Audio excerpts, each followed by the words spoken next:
Welcome to the Tech Egg. Don't get scrambled. Enjoy the video. Start by checking the built-in music label inside YouTube Shorts. Tap the small music icon or song name shown on the right side. The label usually reveals the song title and artist immediately.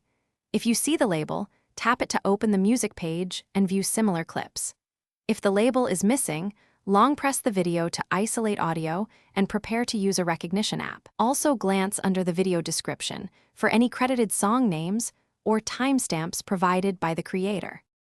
When Shorts lacks metadata, use a dedicated audio recognition app like Shazam. Play a clear 3 to 10 second clip of the chorus or hook for best results. If mobile is noisy, record the clip with voice recorder and then let Shazam listen to that file. On desktop, loop a 6 to 10 second segment while running the recognition tool. SoundHound often recognizes hummed or sung snippets, so hum the melody if you cannot isolate the original audio. If recognition fails, type a distinctive lyric line into quotes on YouTube or Google. Search results often show the song name, album, or a lyric web page. Scan the comment section for users naming the track or pinned replies from the creator.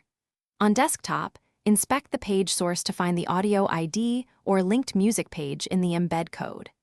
As a last resort, message the creator or reply asking for the song name. Many creators respond with quick credits. Thanks for watching. Consider subscribing if I helped unscramble your problems.